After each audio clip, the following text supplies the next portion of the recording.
Assalamualaikum warahmatullahi wabarakatuh. Saya Ezra Morifa dari Prodi Komunikasi Penyiaran Islam kelas C dengan NIM 0101212079 akan memaparkan materi tentang sejarah media cetak, yang mana tugas ini diberikan oleh Ibu Dr. Khotibah MA selaku dosen pengampu mata kuliah komunikasi massa. Perkembangan media cetak dari masa ke masa. Media cetak merupakan media tertua yang ada di muka bumi. Media cetak berawal dari media yang disebut dengan Acta Dina dan Acta Senatus di kerajaan Romawi.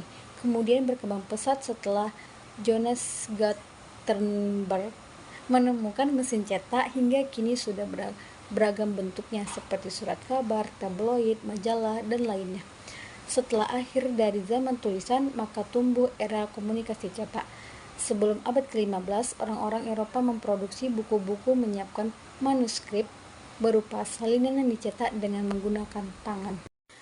Johannes Gutenberg adalah orang pertama yang menggunakan mesin cetak dengan model baja yang dapat bergerak, menggunakan huruf-huruf individual dan bukan lagi dengan sebuah plat yang berisi huruf-huruf yang komplit yang dapat digunakan lagi pada kombinasi huruf yang berbeda. Maka sejak saat itu, ribuan kopi hasil cetakan dapat dicetak dengan biaya yang relatif murah dan tulisan dapat dicetak dengan cepat dan tepat. Gutenberg mulai mencetak bubble melalui teknologi cetak yang telah ditemukannya, di mana perkembangan teknologi yang belum berkembang, yaitu media cetak dibuat memakai mesin tik untuk membuat suatu iklan produksi yang mana gambar-gambar atau animasi yang dibuat secara manual dengan menggunakan pena.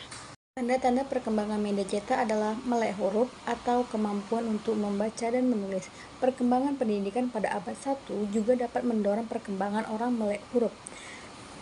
Dan perkembangan sosial pun dapat mendorong kemampuan membaca dan menulis orang-orang kebanyakan. Di Amerika, media cetak pertama dimulai dengan percetakan banyak kitab agama pada tahun 1640. Benjamin Franklin merupakan salah satu pakar penemu inovasi media cetak tersebut, yang pada tahun 1731 mulai kegiatan perpustakaan berlangganan pertama. Sehingga di masa yang akan datang warga Amerika telah mengenal baik kepustakaan dan memberi kesempatan kepada mereka yang tidak mampu untuk membaca dan meminjam buku-buku, koran, dan majalah. Produksi massal hasil cetakan ini membuat permintaan akan lembaga berita dalam bentuk cetakan semakin meningkat di kalangan masyarakat. Hal ini akhirnya memunculkan percetakan koran. Benjamin Harris menjadi orang pertama di Amerika yang menerbitkan koran bernama Public Occurrences pada tahun 1690. Lalu pada tahun 1839, Daguerre menggunakan mesin cetak untuk fotografi yang digunakan di dalam koran. Perkembangan media cetak di Cina, Jepang, dan Korea. Di Cina dan Jepang, teknik percetakan sudah dimulai dari abad ke-8, itu baru memakai metode yang dikenal sebagai percetakan balok, yaitu balok kayu berukir yang bisa digunakan untuk mencetak satu halaman tunggal dari suatu teks khusus. Penggunaan balok-balok kayu untuk mencetak huruf-huruf telah dipraktikkan terlebih dahulu di Cina selama dinasti Tang berkuasa di Cina tahun 618 sampai 908 Masehi. Dikutip dengan pengembangan tipe clay yang dapat dipindah-pindahkan pada tahun 1000 dan tipe logam yang dapat dipindah-pindahkan pada tahun 1231 di Korea. Namun demikian, perkembangan ini belum menghasilkan industri percetakan yang besar.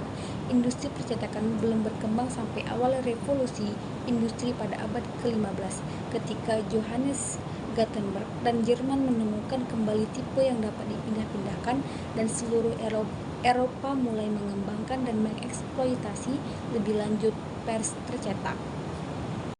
Perkembangan media cetak di Eropa. Di Eropa, media cetak dikembangkan melalui literatur yang menggunakan bahasa setempat masyarakat masing-masing dengan diferensiasi yang tinggi.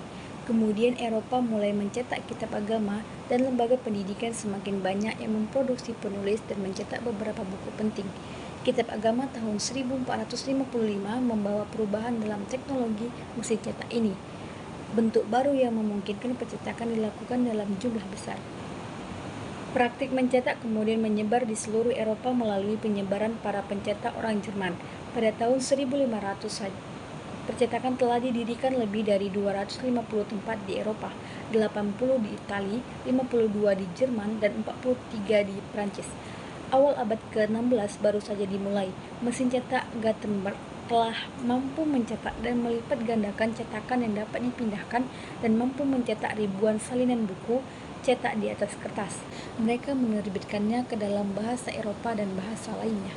Perkembangan media cetak di Indonesia pada zaman penjajahan Belanda. Media cetak di Indonesia telah ada sejak tahun 1744. Saat itu media massa cetak telah dikuasai sepenuhnya oleh kolonialisme Belanda. Oleh karena itu, bahasa yang digunakan pun bahasa Belanda, dan isi beritanya pun mengenai orang-orang Eropa di Indonesia. Pada umumnya, media-media cetak yang terbit saat itu tidak berarti secara politis, karena isinya cenderung kepada iklan-iklan dan berita ringan. Tiras hariannya pun tidak lebih dari 1000 hingga 1200 eksemplar. Media massa cetak yang pertama kali terbit di Batavia pada tahun 1744 adalah Batavia Novels, yang tentu saja berbahasa Belanda. Sayangnya, surat kabar ini hanya bertahan selama 2 tahun. Selanjutnya, di tahun 1828, terbit Courants di Batavia. Media massa cetak ini memuat berita-berita seputar informasi lelang, kutipan berita-berita dari Eropa, dan berita-berita resmi pemerintahan kala itu. Sementara itu, pada periode yang sama di Surabaya telah terbit media massa cetak Surabajas Adventitiland yang kemudian berganti nama menjadi Surabajas News and Adventitiland. Adapun di Semarang, media cetak yang bertajuk Semarang Courants telah terbit, dan di Sumatera terbit Sumatras Contrans, dan di Padang terbit Handelsblad, di Makassar terbit Salad Contrans dan Makassar Handelsblad. Baru pada tahun 1858 media massa cetak berbahasa Melayu mulai diterbitkan.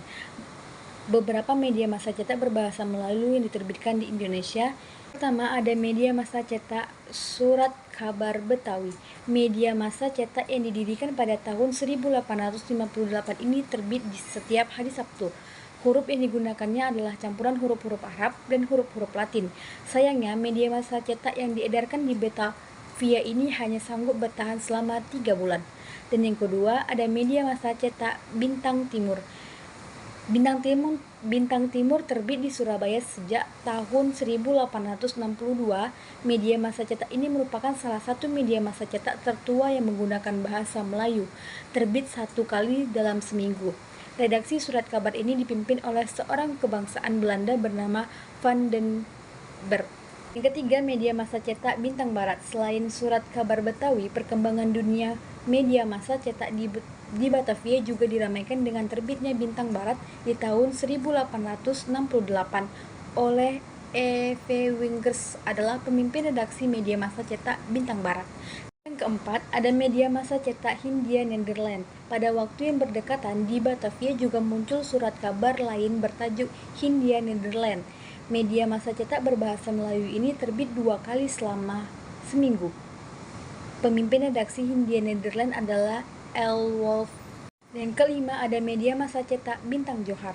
Lagi-lagi di Batavia, pada tahun 1870 terbit sebuah surat kabar yang diedarkan setiap minggu. Media massa cetak ini diterbitkan oleh golongan gereja dengan pemimpin surat kabar bernama Crawford, seorang misionaris dari Inggris.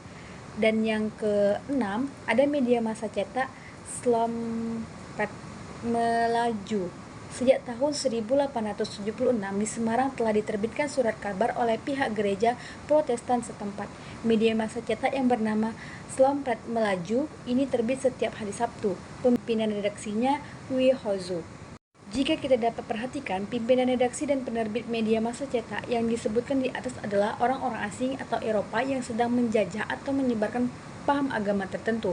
Memang pada masa awal perkembangannya, media massa cetak berbahasa Melayu dikuasai oleh mereka karena orang-orang Eropa lah yang memperkenalkannya ke Indonesia. Baru pada tahun 1881-an muncul koran-koran yang diterbitkan oleh orang-orang pribumi dan peranakan Tionghoa. Sekian pemaparan materi dari saya. Mohon maaf apabila ada kekurangan dalam penjelasannya. Terima kasih. Wabillahi taufik wal hidayah. Wassalamualaikum warahmatullahi wabarakatuh.